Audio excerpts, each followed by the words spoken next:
네, 오늘은 우리 당신이 있어야 할 자리라는 제목으로 느헤미야 13장 마지막 또 말씀을 나누고자 합니다.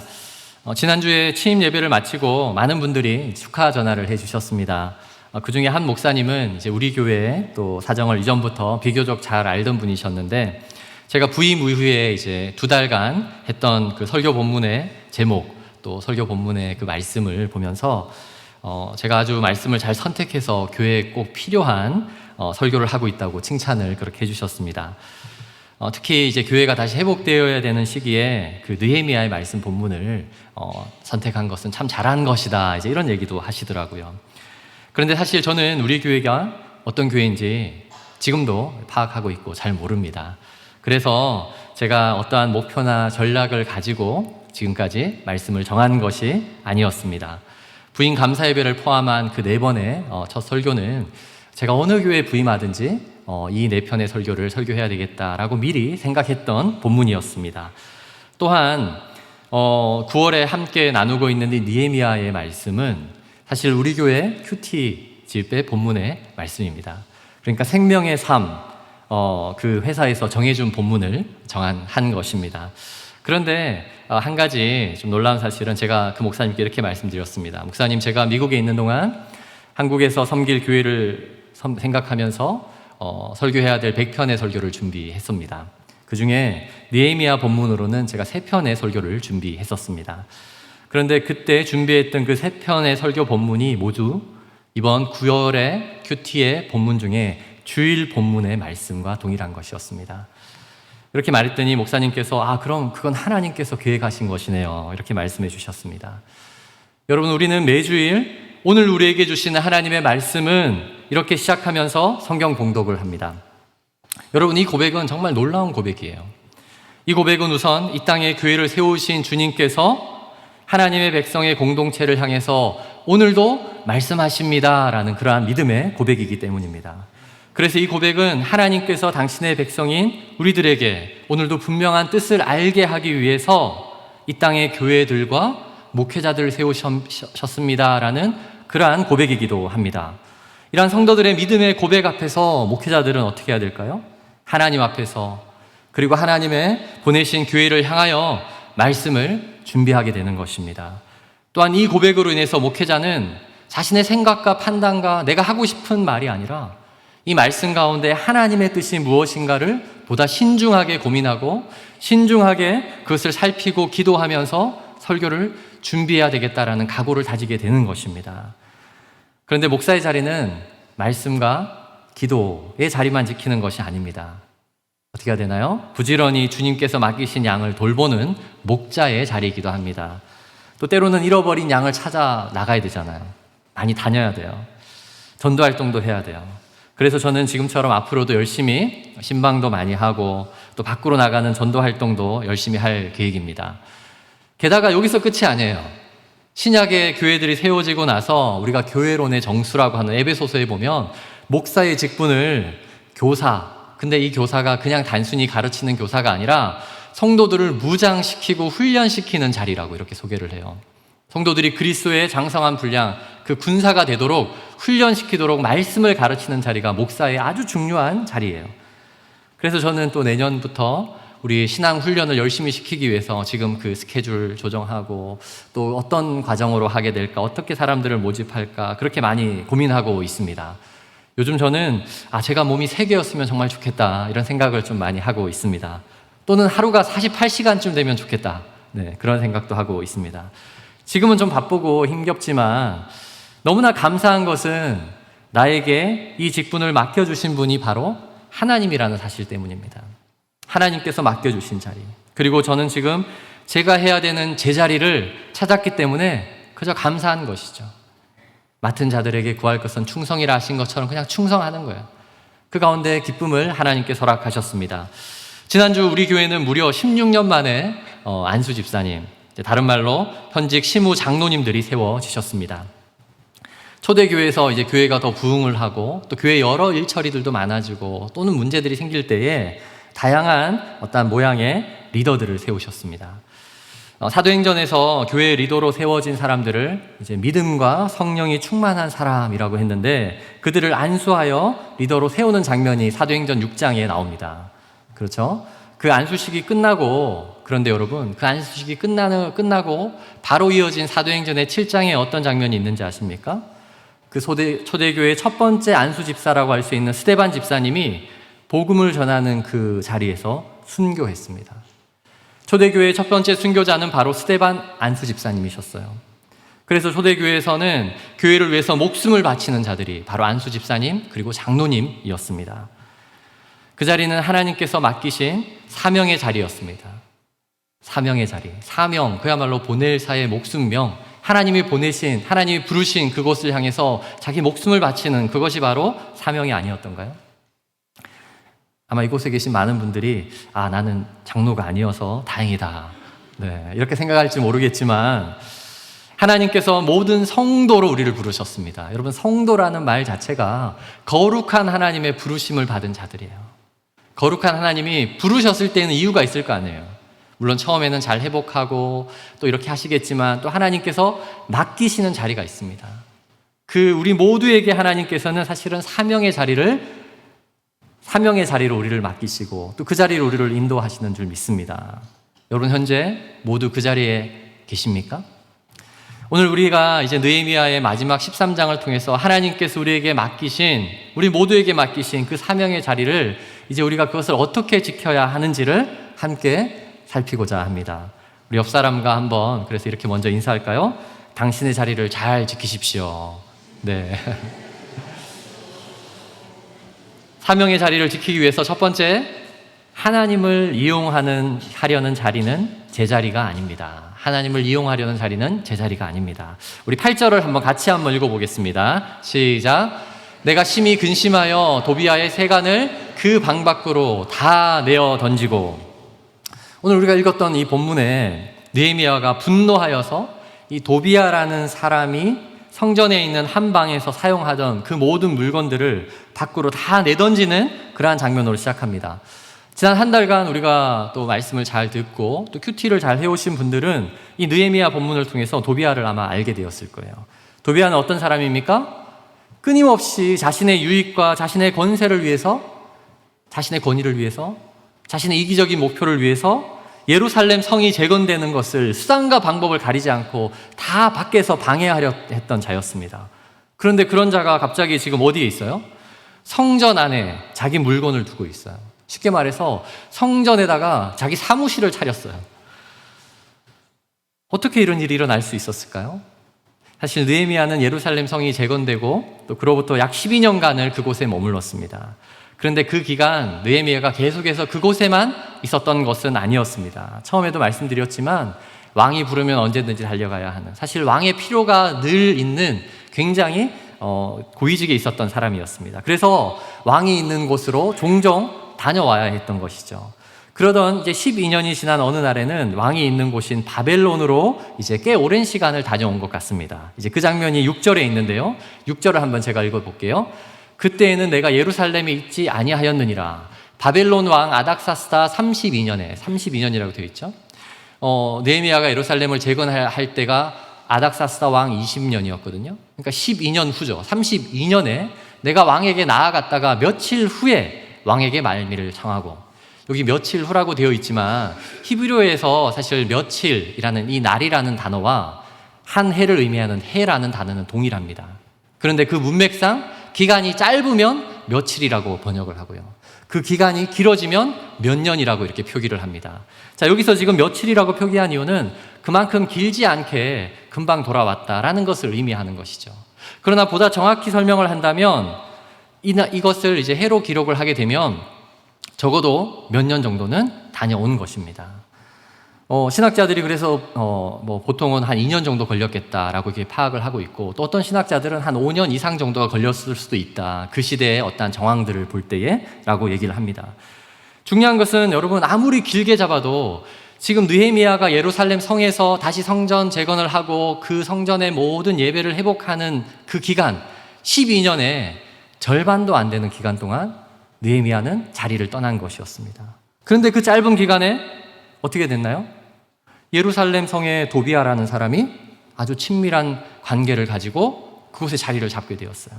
4절에 이렇게 나옵니다.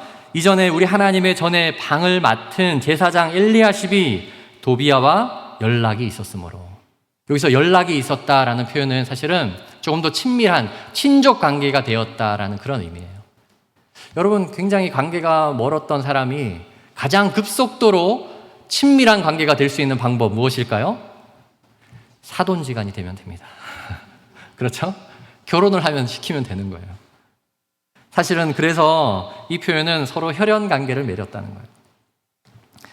거예요. 그러고 나서 도비아에게 큰 방을 이 대제사장의 가문인 이 제사장이 제공해 주었습니다. 문제는 그 성전 안에 있는 그 큰 방은 하나님께 올려드리는 예물과 제물들을 준비해 두는 그런 장소였습니다. 성전 예배를 위해서 중요하게 사용되던 그 창고를 사실은 도비아에게 맡겨버린 것입니다. 느헤미야가 돌아와서 보니까 너무나도 어이없는 상황이 지금 벌어진 것이죠. 하나님께 드리는 거룩한 제사를 준비하고 귀하게 여겨야 되는 그곳에 도비아라는 사람이 그곳에 앉아 있습니다. 느헤미야는 너무나도 분노하여서 그곳의 상을 모두 엎었습니다. 아마 도비아도 그렇게 빨리 느헤미야가 돌아올지 몰랐던 것 같아요. 지금 순식간에 도비아는 어디론가 사라지고 없어요. 그의 물건만 남아 있습니다. 그 가운데에 상을 엎고 모든 물건들을 다 밖으로 내팽개쳤습니다. 여러분, 이 모습은 440년 후에 예수님께서 성전에 처음 가셨을 때 하셨던 그 모습과 너무나도 동일하지 않습니까?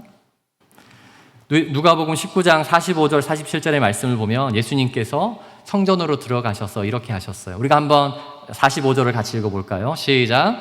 성전에 들어가사 장사하는 자들을 내쫓으시며, 또한 있습니다. 계속 그들에게 이르시되 기록된 바 내 집은 기도하는 집이 되리라 하였거늘 너희는 강도의 소굴을 만들었도다 하시니라.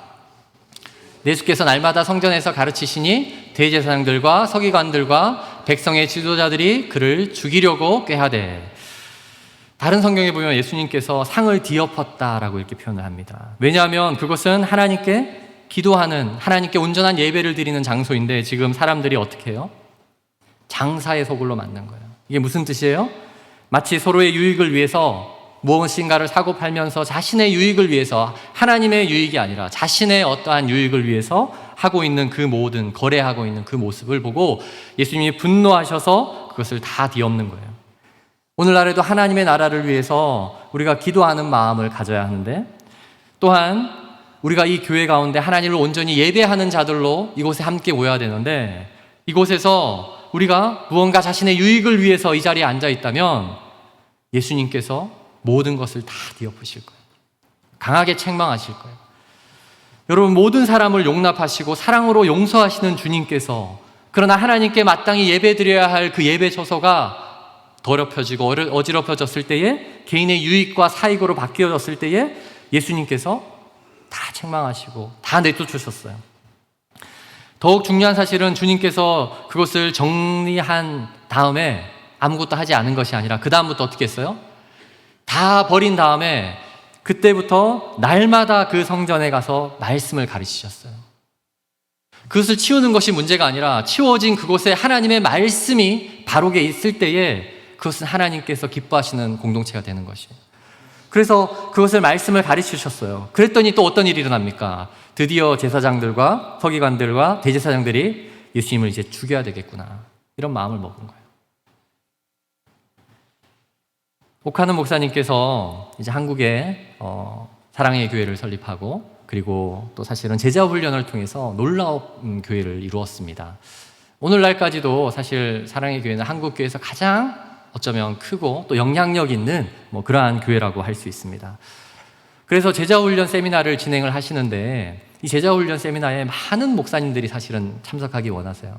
저도 10수년 전에 그 제자훈련을 한번 참여해 보려고 오픈하는 이제 온라인 신청이 있거든요. 그때 열심히 클릭을 했지만 신청이 되지 않았습니다. 그토록 많은 사람들이 거기에 신청을 했었기 때문입니다. 그런데 그 오카노 목사님께서 그렇게 오신 목사님들에게 첫 번째 시간에 늘 하는 얘기가 있어요. 그게 뭐냐면, 여러분들은 이곳에 와서 어떤 목표로 제자 훈련을 받기 원하냐 이런 얘기를 하세요. 그러면서 여러분이 만약에 제자 훈련을 하면 교회가 더 커지고 그리고 교회가 더 사람들이 많이 모여서 자신의 명예가 올라가고 자신의 이름이 뭔가 높아지려는 마음이 있다면 뭐라고 하냐면 그것은 더러운 것이라고 했어요. 그것은 더러운 것이라고 했어요. 실제로 그런 사람들이 많기 때문입니다. 세상 속에서는 너무나도 치열하고 정말 나보다 잘난 사람들이 너무나도 많거든요. 세상에서 분명히 좀 높은 직위를 얻고 잘 나가고 싶었는데 그것을 이루는 게 쉽지 않아요. 그런데 교회에 와보니까 교회에 모인 사람들은 다들 아주 온순하고 그렇게 나서는 거 좋아하지 않고 여기서 내가 조금만 뭔가 잘하면 나에게 직위가 올라갈 수 있겠다 그런 마음으로 사실은 올 수도 있는 것이죠. 그러나 그것은 그야말로 하나님이 기뻐하지 않으시는 또 옥하는 목사님이 말씀하셨던 대로 사실은 더러운 것입니다. 교회는 그런 곳이 아닙니다. 교회는 자신의 야망과 자신의 어떠한 세상적인 그 목표를 이루기 위해서 하나님이 세우신 공동체가 아님을 여러분 기억하시기 바랍니다. 도비아는 그런 사람이었어요. 자신의 권세를 위해서 하나님께서 허락하시지 않은 자리를 스스로 방법과 수단을 동원하지 않고 결국 그 탐욕의 자리를 차지하려 했던 그 사람이에요. 그 탐욕이 결국 무엇을 야기했나요? 하나님을 온전히 예배하려는 자들을 예배하지 못하도록 방해하는 자가 되고 말았습니다. 느헤미야는 그것을 다 없애버리고 이제 그 방을 정결하게 했습니다. 이제 9절에 그 내용이 나오는데요. 한번 같이 읽어보겠습니다. 시작. 명령하여 그 방을 정결하게 하고 하나님의 전의 그릇과 소재물과 유향을 다시 그리로 들여 놓았느니라. 네. 여러분 이제 하나님의 전, 하나님의 성전, 예수 그리스도를 믿고 나면 그 하나님의 성전은 이곳이 아니라 사실 우리의 마음입니다. 우리의 마음이에요. 우리 마음 속에 하나님을 향한 순전한 기도의 마음과 내 욕심으로, 내 방법으로, 내 이기적인 생각으로 내가 더 높아져야지, 이 땅을 살아가야지 하는 그 욕망이 아직까지 우리 마음속을 가득히 차지하고 있다면 여러분 그것을 다 내던져야 합니다. 그리고 그 마음을 다시 하나님 앞에 순전함과 진실함으로 예배할 수 있는 성전이 되도록, 하나님이 거하시는 거룩한 성전이 될 수 있도록 우리가 그 모든 것들을 다 내어버려야 할 줄 믿습니다. 또한 우리 교회가 함께 다시 하나님께서 기뻐하시는 하나님의 그 공동체로 회복하기 위해서 혹시 우리에게 맡기지 않은 자리를 우리는 분별해야 합니다. 사람의 인맥과 개인의 욕심 가운데 차지하고 있는 자리가 있다면 그 자리는 하나님께서 기뻐하지 않으시는 자리예요. 그래서 정결한 자리로 비워두고 정리해야 할 줄 믿습니다. 그리고 그렇게 거기서 멈추지 않고 우리가 한 걸음 더 나아가야 하는데, 두 번째, 다른 사람이 다시 제자리를 찾도록 함께 헌신해야 합니다. 우리 이 두 번째는 다 같이 한번 읽어볼까요? 시작. 다른 사람들이 다시 제자리를 찾도록 함께 헌신해야 합니다. 제가 10절에서 11절까지를 제가 읽어드리겠습니다. 내가 또 알아본즉 레위 사람들이 받을 몫을 주지 아니하였으므로 그 직무를 행하는 레위 사람들과 노래하는 자들이 각각 자기 밭으로 도망하였기로 내가 모든 민장들을 꾸짖어 이르기를 하나님의 전이 어찌하여 버림바 되었느냐 하고 곧 레위 사람을 불러 모아 다시 제자리에 세웠더니, 문제는 한 가지만 있었던 것이 아니에요.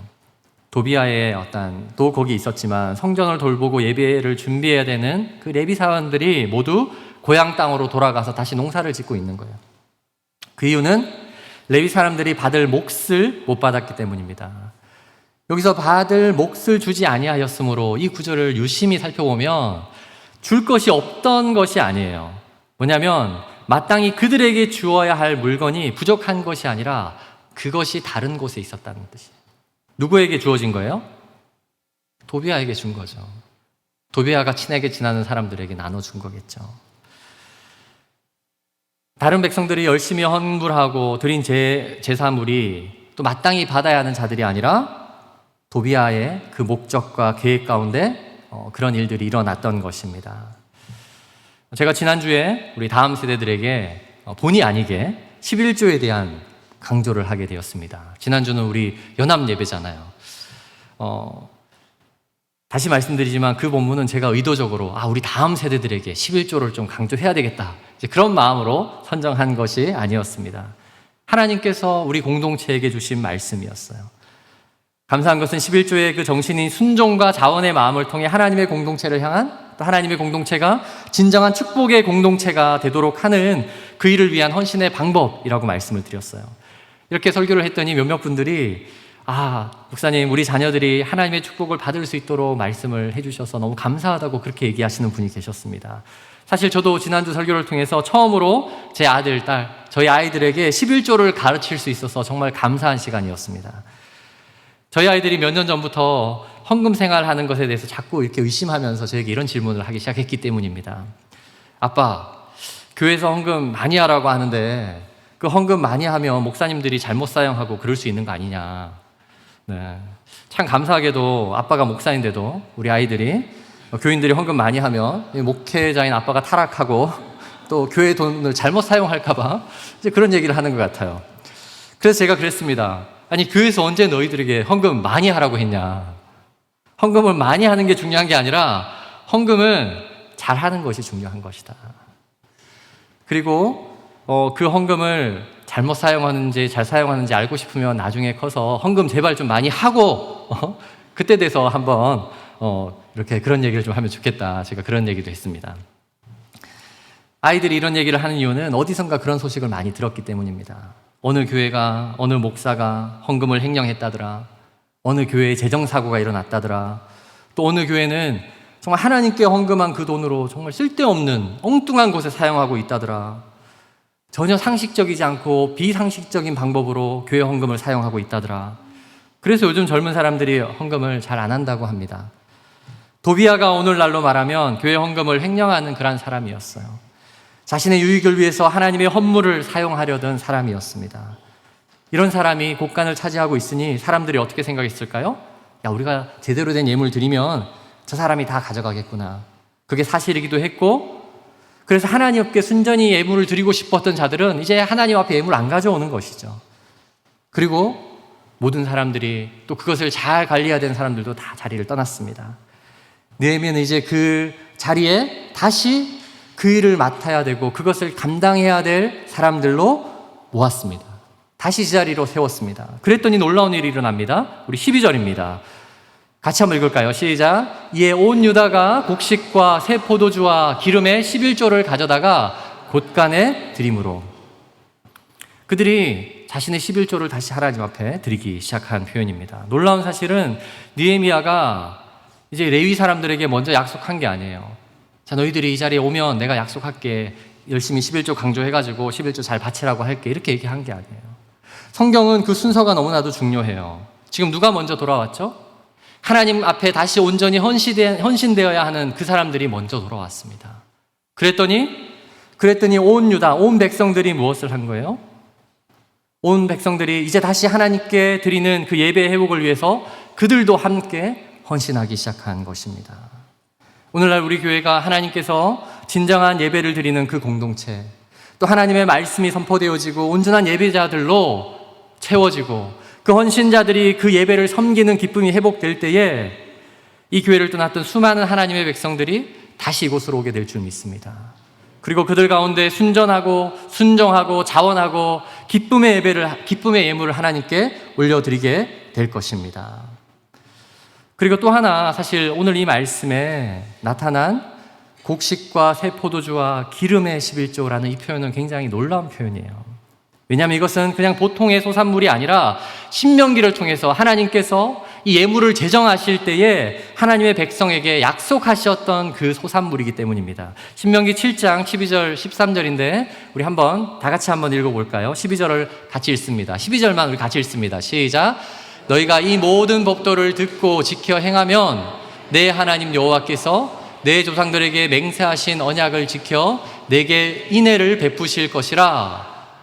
그리고 13절은 제가 읽습니다. 곧 너를 사랑하시고 복을 주사 너를 번성하게 하시되 내게 주리라고 내 조상들에게 맹세하신 땅에서 내 소생에게 은혜를 베푸시며 내 토지와 소산과 곡식과 포도주와 기름을 풍성하게 하시고, 내 토지 소산과 곡식과 포도주와 기름을 풍성하게 하시고. 하나님의 백성들이 하나님의 말씀 앞에 온전히 그 말씀을 지키며 하나님의 말씀에 순종하는 그 예배자가 되면 지금 무엇을 약속하시는 거예요? 너희가 어디에 있든지 그곳에서 하나님이 축복하시겠다는 거예요. 은혜를 베푸시겠다는 거예요. 그리고 그 은혜로 인해서 놀라운 열매의 풍성한 결실을 맺게 된다는 거예요. 그래서 여기서 말한 지금 곡식과 포도주와 기쁨은 그들이 기쁨과 감사로 하나님께 드릴 수 있는 예물이었어요. 그들이 생각할 때 이것은 내가 했던 것보다 하나님께서 더 많이 채워주신 하나님의 은혜였습니다. 그것을 하나님께 감사하며 드리게 된 것입니다. 여러분, 다시 말씀드리지만 만약 하나님께서 허락하신 축복의 선물이 없다면 우리는 헌금 안 해도 돼요. 그러나 하나님께서 허락하신 그 놀라운 은혜가 있다면 그것을 감사함을 담아 하나님의 공동체를 향해서 여러분 헌신하시기 바랍니다. 그 손을 더욱 축복의 도구로 하나님께서 하나님의 공동체를 세워나가고 예배 공동체를 회복하는 데에 기사용하는 그런 놀라운 일이 일어나게 될 것입니다. 마지막 세 번째, 오늘 말씀을 통해서 우리가 기억해야 하는 한 가지 사실은, 세 번째, 하나님만 기억하시는 그 자리가 가장 복된 자리입니다. 우리 14절을 같이 한번 읽어보겠습니다. 시작. 내 하나님이여, 이 일로 말미암아 나를 기억하옵소서. 내 하나님의 전과 이 모든 직무를 위하여 내가 행한 선한 일을 도말하지 마옵소서. 이 장면은 지금 느헤미야가 기도하는 장면입니다. 느헤미야는 기도의 사람이라고 했어요. 우리 1장에 나오는 그 처음 정말 예루살렘을 향해 소망할 때에 그가 기도로 시작을 했습니다. 뿐만 아니라 계속해서 그는 모든 어려움 가운데 기도하며 하나님의 지혜를 구하고 기도하며 한 발짝 한 발짝 주님 앞에 나아갔던 자였습니다. 그런데 마지막 13장에 이르러 느헤미야의 기도는 3번 등장합니다. 지금 우리가 읽었던 이 구절 한 번만 기도한 것이 아니라 13장 가운데 느헤미야가 3가지의 일을 하는데 그 3가지의 일을 할 때마다 하나님 앞에 이렇게 기도했습니다. 첫 번째 우리가 기도했던 내용이고요. 22절과 31절 제가 한번 읽어드릴게요. 22절에는 내 하나님이여 나를 위하여 이 일도 기억하옵소서. 31절 마지막 구절에는 내 하나님이여 나를 기억하사 복을 주옵소서. 자, 그러면 이 3가지가 무엇일까요? 13장에 나왔던 그 첫 번째 일은 이미 제가 설명드렸던 하나님의 성전에 없어야 하는 것과 있어야 하는 것들을 잘 정리하여 제자리로 놓은 것, 그것을 한 다음에 하나님 기억하여 주십시오. 기도한 거예요. 두 번째는 성도들이 이제 오늘 우리가 큐티 본문에 이제 주일 본문이 사실은 좀 길거든요. 그 후반부에 보면 안식일의 규례를 잘 지키도록 한 거예요. 그러니까 느헤미야는 하나님의 백성 공동체가 회복되는 데 있어서 자신이 주신 그 물질만 하나님께 드리는 것이 아니라 안식일의 규례가 무슨 뜻이죠? 바로 하나님이 우리에게 주신 그 시간, 하나님께서 우리에게 주신 그 인생의 모든 시간 가운데도 그 시간을 하나님 앞에 드리는 예배자의 삶을 살아가는 것을 의미하는 것입니다. 그것을 다 지키게 한 다음에 이제 하나님이 이 일도 기억하옵소서라고 이렇게 고백했어요. 마지막 3번째는 우리 내일 살펴봐야 할 새벽 예배의 본문이기 때문에 내일 아침에 살펴보도록 하겠습니다. 중요한 것은 이렇게 3번 나를 기억하옵소서라고 했던 이 기도는 사실 지금 무엇을 의미하는 겁니까? 다른 사람은 몰라도 됩니다, 하나님. 우리 하나님만 기억하시면 족합니다. 그 고백입니다. 많은 사람들이 높은 직위를 얻을수록 인정 욕구가 있다고 합니다. 다른 사람에게 더 칭찬받고 더 칭송을 얻고, 그런데 이러한 인정 욕구가 때로는 자신을 하나님의 자리로 이끄는 위험성을 가지게 됩니다. 참 신기하죠. 높은 직위를 얻을수록 더 그 인정 욕구가 강해진다고 합니다. 그러니까 높은 직위에 앉지 않은 분들은 축복받은 인생이에요. 때로는 그 가운데 정말 하나님께서 차지해야 될 그 자리에 내 마음, 내 교만한 마음을 올려놓을 때가 있는 것이죠. 그런데 느헤미야는 지금 하나님만 기억하시면 됩니다 라는 이 고백을 하고 있는 것입니다. 느헤미야가 마지막까지 겸손할 수 있었던 이유는 바로 이 기도 때문이었습니다. 여러분, 겸손의 방법은 기도예요. 그래서 만약에 우리가 기도의 자리에 가지 않는다면 우리는 절대로 겸손해질 수 없는 사람임을 여러분 기억하시기 바랍니다. 또한 가만히 생각해보면 우리 한국에서는 기도하는 것도 서로 경쟁적으로 서로 더 높아지려고 하는 경우가 있습니다. 제가 신학교를 갔더니 그곳에서 누가 더 많이 기도하나 이런 걸로 거의 경쟁을 하더라고요. 새벽에 기도를 시작하는데 한 5시부터 새벽 예배를 하거든요. 그러면 간혹 어떤 사람들이 오늘은 내가 마지막까지 남아서 기도하는 사람이 되리라. 자, 문제는 오늘은 내가 마지막까지 기도하는 사람이 되리라. 두 사람이 생기면 어떤 일이 벌어지나요? 둘 중에 한 사람이 포기할 때까지 기도하고요. 신학교에 이제 새벽 예배가 있지만 또 일주일에 몇 번 10시에 채플이 있거든요. 어느 날 채플 시간에 가보면 막 두 사람이 계속 기도하고 있어요. 아직까지도 기도하고 있어요. 왜냐? 그 기도를 통해서 결국 자신이 인정받고 싶어하는 마음이 있는 거죠. 세상 속에서 얼마나 어떠한 인정을 잘 못 받았길래, 또는 그 욕구가 강하길래 그렇게 하고 있을까요? 참 안타까운 일들이 일어나기도 했습니다. 기도를 많이 하는 거 좋지만 기도를 많이 해보신 분들은 또 아마 느낄 거예요. 기도를 많이 하면 어떤 마음이 드나요? 나는 이렇게 기도하는데 왜 저 사람은 기도 안 하는가? 그것이 또한 문제입니다. 나도 기도하는데 우리 장로님이 왜 기도를 안 해? 그런 마음이 우리 속에서 참 이상하게 드는 거예요. 그래서 예수님께서 이 땅에 오셔서 기도를 가르치실 때 뭐라고 말씀하셨죠? 골방으로 들어가서 기도하라 말씀하셨어요. 너희는 골방으로 들어가서 기도하라. 그래서 여러분, 우리 교회가 새벽 예배 이곳으로 많이 나오는 거 가까이 계신 분들은 나오면 좋죠. 그러나 여러분 큐티집, 이 말씀집을 가지고 여러분이 계신 그곳에서 조용히 하나님 앞에 말씀을 읽고 기도하는 시간을 갖기 바랍니다. 그것을 통해서 하나님과 독대하는 시간을 가지세요. 다른 사람 눈치 보지 않고 우리 하나님 앞에만 여러분 기도하는 그러한 시간을 갖는 여러분이 되기를 바랍니다. 그러한 사람이 될 때에 하나님께서 귀 있으시고 하나님께 온전히 영광 돌리는 그러한 거룩한 성전이 되어가는 여러분들을 발견하게 되실 거예요. 교회 안에도 마찬가지입니다. 더 높아질수록 조용히 하나님 앞에 정말 하나님께만 간구하는 그러한 기도의 시간을 갖게 되는 모두가 되기를 주의 이름으로 축원합니다. 저는 천국에 가서 아마 칭찬받을 것이 많이 없을 사람이라고 생각합니다. 왜냐하면 제가 하는 많은 일들을 여러분 다 알고 계시잖아요. 이미 칭찬 많이 해주시잖아요. 그래서 제게는 아주 중요한 한 가지 소원이 있습니다. 정말 아무도 모르게, 저희 아내도 모르게 제가 일주일에 한 가지 일을 하기로 작정했고 하고 있는데, 그것이 무엇인지 궁금하면 나중에 천국에서 확인하면 되겠습니다. 여러분, 우리 모두는 하나님의 공동체를 위해서 가만히 생각해보면 아무도 모르게 할 수 있는 일들이 있어요. 그리고 그것을 통해서 내가 어떠한 유익을 얻게 되는 것이 아니라, 비록 사람들은 몰라줘도 하나님만 아시고 하나님께만 칭찬받는 그러한 헌신자가 되어지면 됩니다. 그러한 모두가 되기 위해서 여러분 그 기도의 자리로 나아가시기 바랍니다. 하나님과만 독대하는 그 시간을 통해서 정말 참으로 하나님께 칭찬받는 그러한 모두가 되기를 주의 이름으로 축원드립니다. 여러분, 많은 사람들이 이제 선택이라는 단어를 좀 오해하는 것 같습니다. 누군가를 선택한다는 것은 이제 다른 사람은 선택하지 않았다라는 마음이 사람의 생각으로도 자꾸 드는 것 같아요. 예를 들면 제가 우리 교회 담임 목사로 이제 청빙이 확정이 되었습니다.